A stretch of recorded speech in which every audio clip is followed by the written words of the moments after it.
Hi everyone, Walter Bowne here. So, you watched Young Goodman Brown, Nathaniel Hawthorne. Crazy story, right?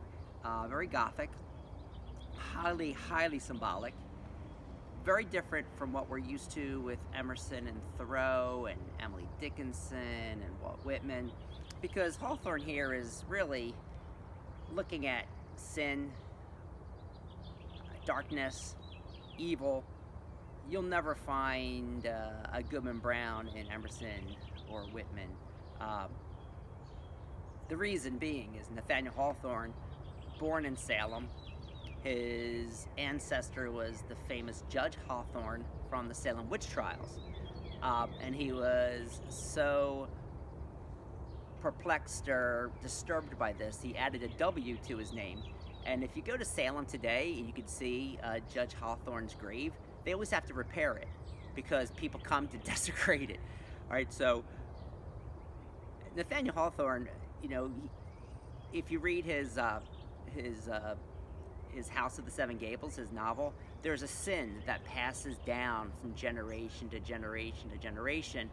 And Nathaniel Hawthorne, more so than any of the other Concord writers, was very interested in history. All right, they're all interested in history, but Hawthorne is obsessed with the Puritans, his famous novel, The Scarlet Letter, and they all take place in like 1670. So he's writing this in Nathaniel Hawthorne, in Emerson's house. All right, so Tales from the Old Manse is Emerson's grandfather's house, and right there in the Concord River, and that's where he writes The Scarlet Letter. So even though he's so with the transcendentalism kind of like thinking, and went to the communal brook farm, and kind of agreed with a lot of stuff, but also said you're missing the idea of the darkness and evil, right? So Goodman Brown goes into the forest knowing he's going to meet the devil, but he's so arrogant, thinking I'll see him, but my faith is so good that I won't succumb. Yet he sees everyone else in the town, including his own wife, succumb to darkness. Did they all succumb to darkness? Absolutely not. Who's the one that succumbed to darkness? Young Goodman Brown. Why?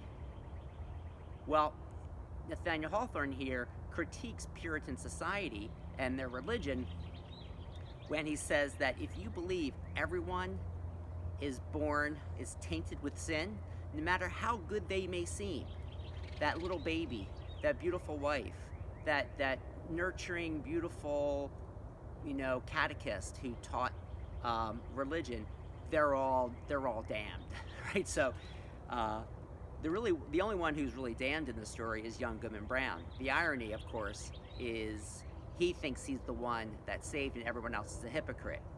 No, he's the hypocrite.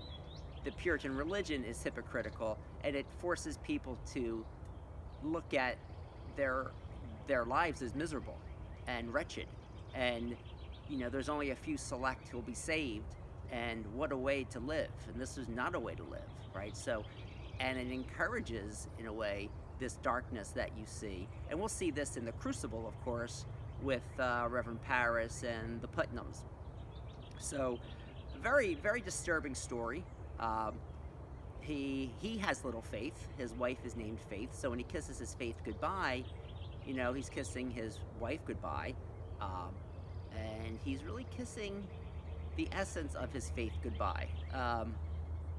And hopefully you enjoyed the story. We can talk more about it if, of course, we were in class. But any questions, come see me. Thank you. Bye-bye.